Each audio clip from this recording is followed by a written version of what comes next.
Get started, and I would like to introduce Todd Britton Simmons, who is the co-owner of the Guide. Todd, thank you so much for joining us today. Thank you for having me, Angie. I appreciate you setting all of this up together. I am Todd Britton Simmons, one of the co-owners of Scotsman Guide. The one thing I always like to do is just kind of jump in to do a quick intro to who Scotsman Guide is. We are a fintech media company that has been a trusted resource for residential and commercial loan originators for over 25 years. We, of course, today are talking about the top originator, top mortgage lender rankings, but really our day job here at Scotsman are our residential and commercial lender search engines. We have over 200 direct lenders in our search engines that that will help originators fund the deal they have in hand. We do a lot with the broker community. With the media side, we produce two tabloid size trade publications. One's for residential mortgages. The other one is for commercial originations.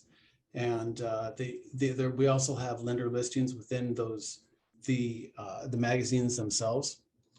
So you're able to find lenders through there as well as we also work with over 200 different authors and annually. So there's a lot of great content that runs through us. So even if you're not looking for a lender, you do have reason to pick up Scotsman because we have some really good increase your knowledge, industry knowledge.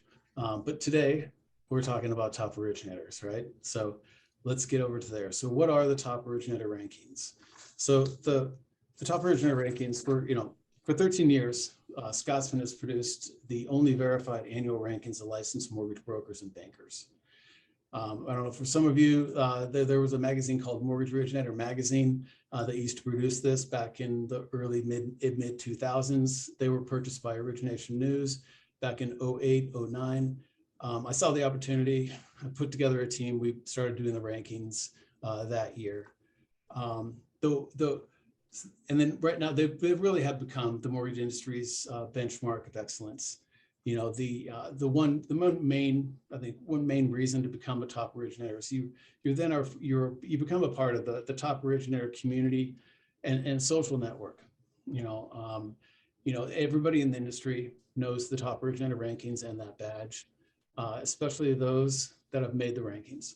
So if you're looking to go out there and to go talk to some of these other top originators, it really does help for you to be a part of that network already, because it gives you an instant in. And it also, through across the industry, it signals that you're a seasoned mortgage professional that has produced either, the 40 million or 100 loans, which is always good for your brand. But also it's always nice to have something like this in your resume. I can agree with you more there. And can you tell us a little bit about how I can make your list of rankings? Absolutely. So to enter the top originator rankings, it's like clockwork. You can just set your calendar to it.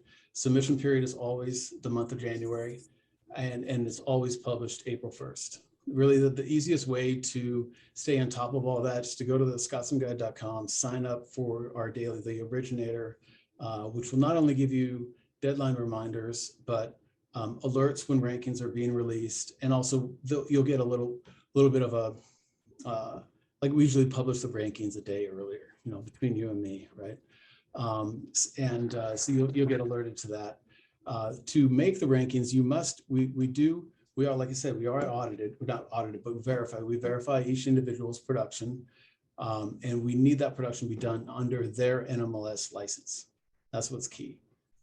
They also must have a license, right, to even submit, because we get hard money guys coming in wanting to do stuff like, but then you get over, and then of course the 40 million in cutoff, and or closed 100 loans. So, and then there's wide ranges of this. I have somebody in there that I think 47 million and 19 loans, and then you have conversely, the guy did at 12 million and 100 loans. So, a lot of the areas that this allows us to give a recognition of a lot of the individuals in some of these other states that, just aren't ever going to compete with the California 98210 zip codes out there.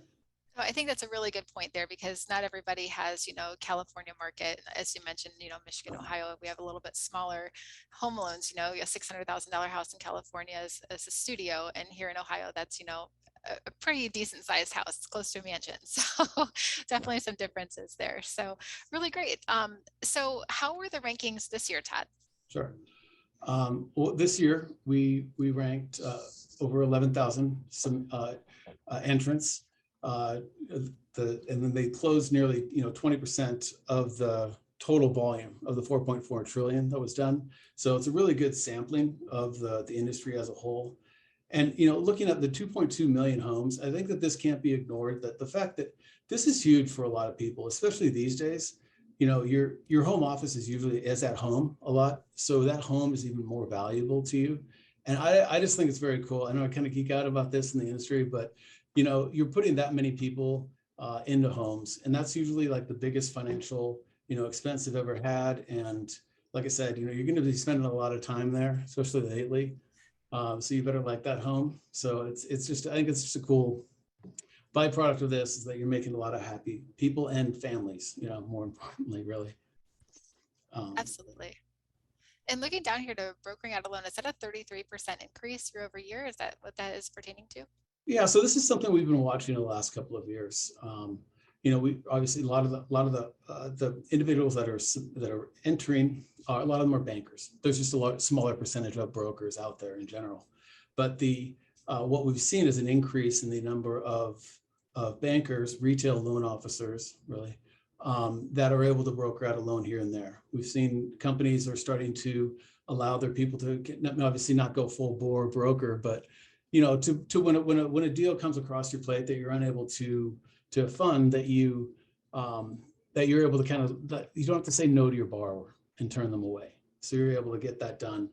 And you can see, I mean, like even to compete with the top originators, majority of their production is not GSE. So it's not FHA, it's not FAVA and USDA. So it's only accounted for like 19% of all of this production here. Wow. And increasingly more so, like we were talking earlier, just the non-QM production right here is massive. And I think that this is a product that people can't ignore. I've heard bullish talks of like upwards of 10% of the 2.59 that's projected this year is going to be through the non-QM product. Of course, that was non-QM lenders saying that, but it's going to increase massively, and it's not going away. The non-QM product is there's so many self-employed borrowers out there in the bank statement, just alternative alt doc kind of product lines that we've seen in the past to ARMs. So if you talking about non-QM there, you have actually a tool on your website that I could go to and be able to look and see who's doing a good job with non-QM, who are some top performers maybe in the QM sector. Yeah, absolutely. So one of the things, so you're coming over to scotsmanguide.com. You can always, if you wanted to go subscribe to things over here, but to your point. Your screen did not switch over, Todd. I'm sorry to interrupt you there. I still see your PowerPoint deck there. Just wanted to. Okay, let me share the right. I don't have the controls that I do.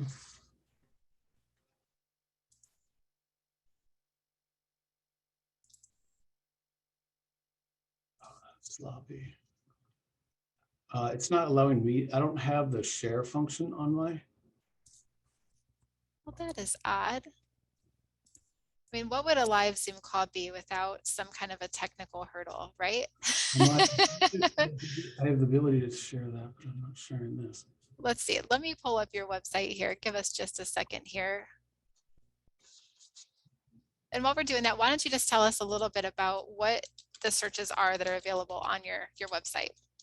Yeah, so we have a full suite of all the residential products. So prime mortgages, FHA, non-QM, all your private money, hard money. We have construction, the prime commercial. We also do a lot of commercial, vanilla commercial, institutional bank financing through us. A lot of apartments. We have apartment lenders as well. You have the hard, then of course the private money on the commercial side. And we each of those have like quick search engines on my website. I'd love to be able to share right now. That's okay. But, why don't you stop sharing and I'll pull up my screen, Todd. Okay.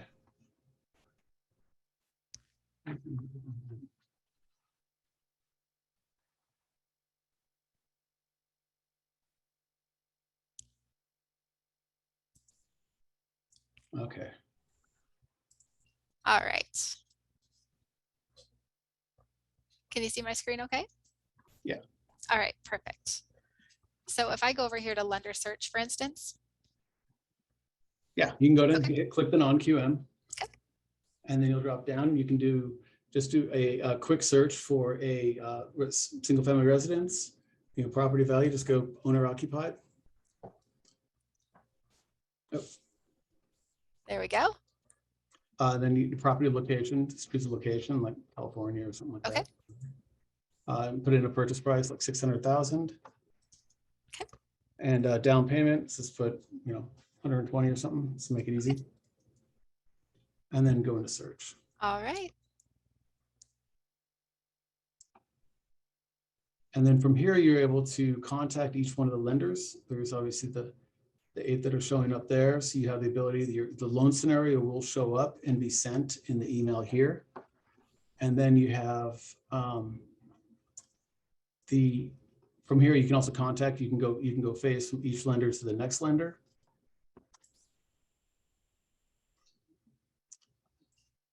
And then you can just, close it out. So you can contact, call, connect and all of that. Okay. And the one thing I think we were talking about is where do you find the lenders that are doing this? Yep. And it's if you're looking for somebody to work with or other top originators. So if you go into the rankings tab there and just go down to top originators. And from here, you can go look to see that there's all the different categories that we have. Top dollar, most loans, top non-QM volume there, I think is what we're looking for, the top non-QM.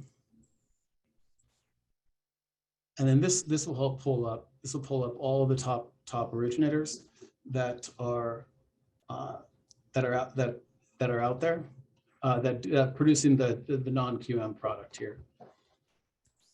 Perfect. And then obviously good filter options there too. Yep, filter options where you're able to you can sort by state. You can sort by there's a wide variety of things. The production numbers, number of banker, broker, years in biz, all that good stuff.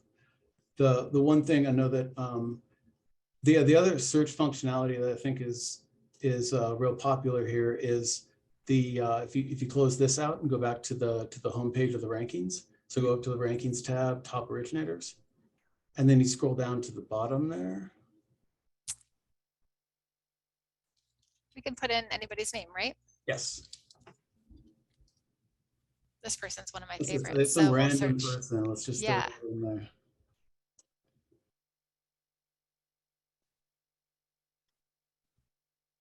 There you go. And there's Danny. So That's actually, perfect. if you want to let me share my screen, I can pull Yeah. Danny that. So if you want to stop sharing real quick. Yep. There we go. So we actually have the one and only Danny Meyer on our call today. So I'd like to welcome Danny Meyer, who is a producing branch manager with Academy Mortgage. Thank you so much for joining us today, Danny. Yeah, you're welcome. Nice to Great see to you have two you. again. Yes, absolutely. My pleasure, for sure. First of all, I definitely want to send a congratulations your way. So Danny is the #1 originator in Washington. That's out of over 400 MLOs, as well as the #11 top originator. So some really good stats there. Definitely pat yourself on the back. So congratulations on some fantastic numbers there, and what seems like it's shaping up to be another fantastic year for you. So yeah, why don't you start so us far off? so good. Yeah. Why don't you start off? Tell us just a little bit about yourself, how long you've been in the business, and how many states are you currently licensed in? Sure. Trying actively to get more and more states. I think I'm up to somewhere between 8 and 12 right now. So I'm not very good at tracking that stuff, and I've almost been in the business. It's almost been 12 years now. I started in October 2010. So yeah, got into the business with my mom before she retired about 6 years ago. Oh, that's awesome. So definitely Yeah. somebody that could mentor you along the way. Seems Definitely a like trusted everyone advisor. gets dragged into this industry. I don't think anyone willingly just starts submitting applications to be a loan officer. And congratulations to your mom for retiring. I mean, that's not something that originators generally do. So congratulations to her for True, that. true. Yep. Well, obviously everybody can see on the screen here. And one thing that really jumps out to me is just your increase from 2021 to 2022. In 2021, you were ranked number 2,228. And in 2022, you jumped all the way to number 11. And a traditional person would think, oh, he just rode the refi boom. Like that was where his production came. And actually, that's not the case. Your purchase volume is more than double that of the refinances that you did in 2021. So Hmm. what would you attribute to being your success? Back in 2020, I kind of doubled down on purchase business. So everyone's kind of attracted to the refis at the time, and they're being slow and telling their agents that they got to close in 30 days because their processors are all backed up. I doubled down, kind of identified the issues in my local market, and really built a system backwards from there. Built out a staff that could handle volume. We're at 27 people right now that work for me. And it's all done with the expectation that we can close anything in 14 days, except for a VA loan or some odd, funky stuff. But speed, predictability is what my market was demanding, and we delivered. And then you just get one agent in an office, and all of a sudden it turns into you're working with 13 of them in the same office because they all talk about it. When you get docs out in 8-9 days on a purchase in 2021, and when everyone else is taking 35, 45 days, agents talk. And I ask them to talk. Well, tell your buddy, tell your office mate, tell them, tell this person. And then you just start slowly spreading. It looks like a fast spread, but it was really slow. This was all grassroots marketing. I don't really do any marketing. Wow. Not that I know of. Right, right. No, I mean, that just really says a lot there. I mean, I'm sure some draws probably dropped on this call today when you say 14 days. Like that's just crazy. And you could have went the simple way. I mean, obviously everybody being spoon fed with a refi, and you chose to go the opposite path, and that's really worked well for you. So you talk a little bit about finding the challenges that were in your market. So what specific challenges did you see in your market that I know you meant the speed and things of that nature, but how did you really identify what those were? Were they you just seeking them? Were they your clients telling you, realtors telling you? How did you identify what the areas of problem were and then addressing them? Yeah, hearing the same complaints over and over again from the agents that I was fortunate to be partnered with at the time is cash.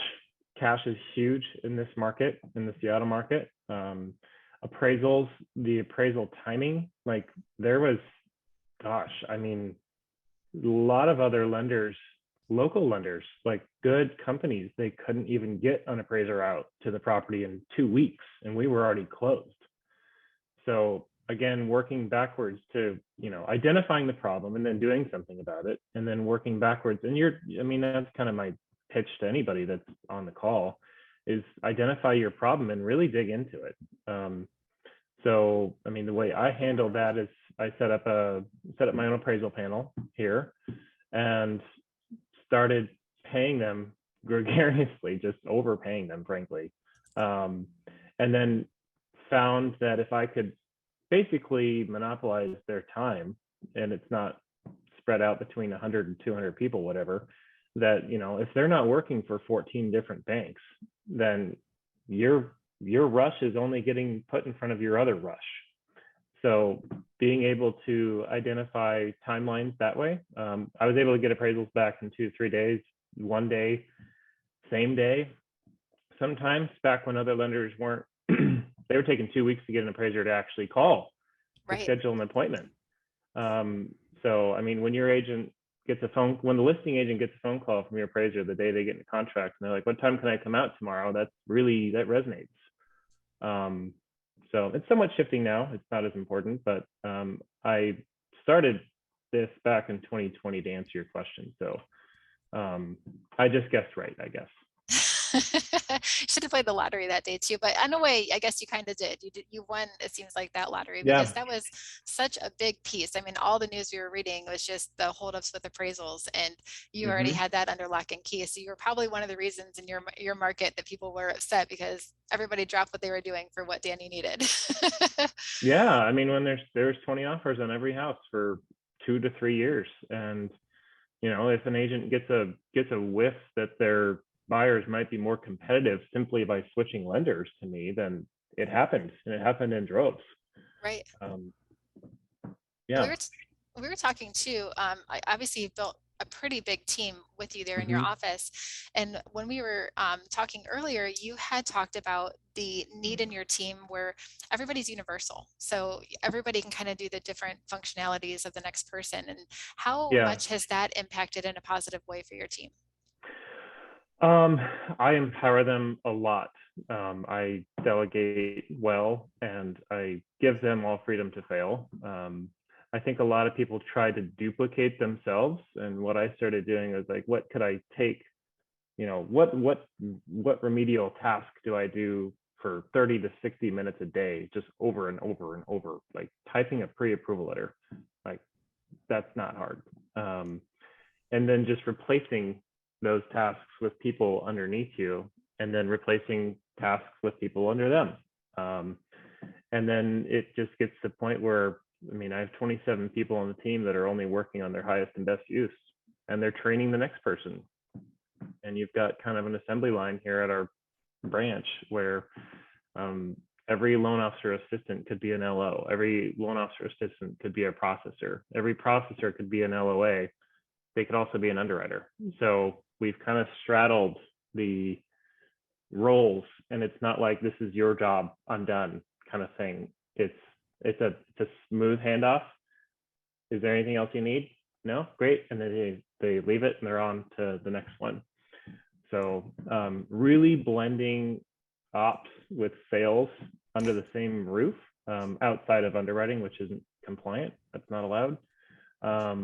But just getting a real team cohesion together versus, I think a lot of other companies miss the boat where they're simply in a queue. I mean, Right. queuing is mathematically proven to be more effective and more efficient, but in the mortgage industry, it's awful when you have 150 refis stacked in front of these purchases, and your ops manager is telling you, well, when's the closing date? Oh, it's June 15th. Yeah, we can't rush it right now.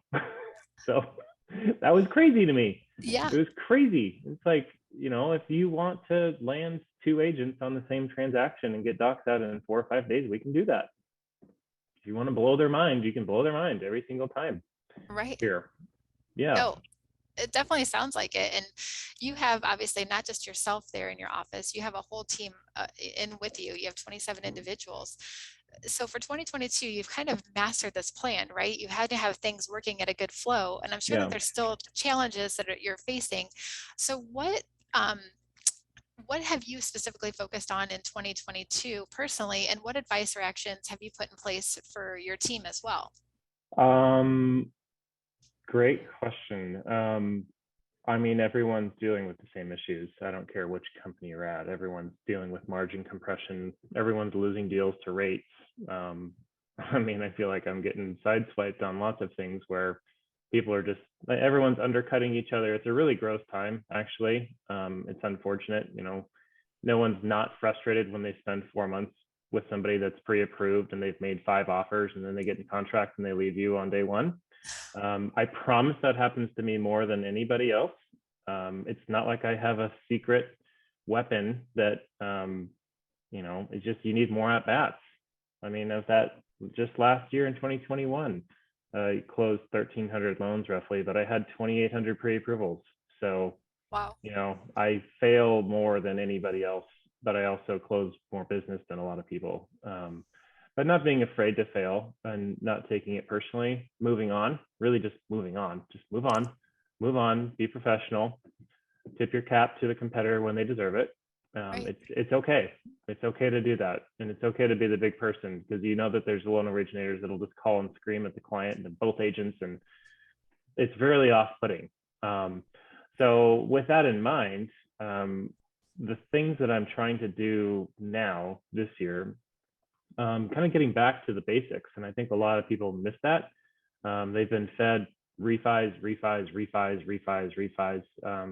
You just have to come to terms with the fact that you'll probably make 20% less and work 40% harder than you did last year. And that's okay. It's really just okay. It's something that we're all just get through it, try and improve what you are and what you're doing well, and just improve your skill sets.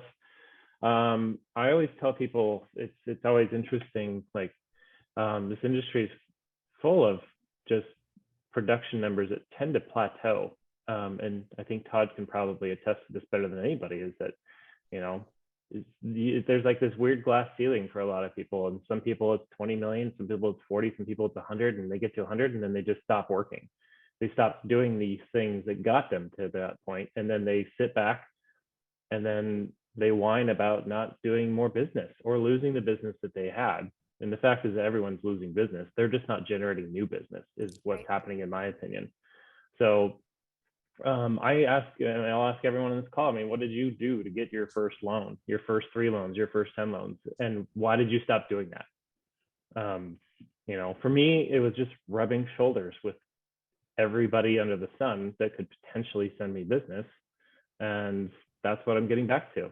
Yeah. So don't be afraid to go back to the basics. And yeah, I have children, I have a family, but you need to work in FaceTime with people that are going to be sending you business. Don't just sit there and get an email with a contract and say thank you, and then the client leaves you and be upset about it. It's happening all over the place. So what are you going to do about it? You need to go generate more leads. It's the only thing that will solve it. Yeah, I mean, that's really great advice there. Just getting back to the basics and not sweating the small stuff. I mean, you've said a lot of really key things to me, like light bulb moments, and I'm sure for a lot of individuals on this call as well. And I wish we had more time. I can't believe it's already 1:30 Eastern. You just are such a plethora of good information, and I really appreciate Thanks, you. Angie. Yeah. I'm not just saying it. I really mean it. Yeah. But no, I mean, that's the biggest challenge. I mean, everyone remembers their first loan. I remember I was trying to get this guy to work with me from California. I don't know how I met him, but he's like, oh, I'm just going to go with my local credit union. And it's like, I toiled on it for a full day. And then I finally sent him, I got this like 6-foot FedEx box that was like 6 feet long. And I stuffed it full of paper. And then I put 2 cups on the ends with a string attaching them, kind of like the old school phones. Yeah. And I mailed it to him and said, I don't care where you are, I'll be available. We can communicate however you want. I'm willing to go old school, whatever you need. And the guy like called me immediately when he got the package 2 days later. He goes, I just canceled my application with the other lender and I'm working with you. I don't care what happens. That's so awesome. That was my first loan. That was when I was 23, 24 years old. And I was just sitting there, just, you know, it's, I think a lot of people will get down on themselves right now, but this is where when you get slow, you should be, that's when your creative space starts to open up, in my opinion. That's what should happen. Yep. So a lot of that empty space is getting filled with negativity in the industry right now. I'm guilty of it myself a lot, but it's also a good time to kind of allow yourself to think and grow. Yep. So sorry for jumping in there. You're good. I just think a lot of people are probably searching around their offices right now to find boxes and cups. So you probably gave some good ideas there. No, but thank you again, Danny. Really appreciate your insight there. And speaking of that, again, we're going to have this recording. We're going to email it out to everybody because, again, Danny put a lot of really good information in this phone call today. So definitely want to make sure that you can encapsulate that and have that to be able to go back and reference. So we'll be sending that your way. Happy to help anyone on the call that has any questions in the future. So yeah, there's absolutely. my email address. I was gonna say we got contact information here too. So feel free, as he said, he just told y'all, so you can feel free to email him, reach out with your questions. He's a really great really great resource. And I told everybody on this call, make sure you're listening for your name. So I would like to congratulate Cindy Turner. So Cindy, you have won a $100 Amazon gift card. So if you could please stay on the call a couple extra minutes, we can make sure we get your contact information there. And again, we're going to be sending that email your way, so be on the lookout for the discount code for Learn Mortgage, which heads up is webinar 25. That'll work on anything at Learn Mortgage, as well as that Zenix Performance Program discount. So again, thank you so much to our guests today, Todd and Danny. Appreciate your time on the call today, and we appreciate all of you for, again, taking your time to join us. So we hope to see you again on our next webinar, and have a great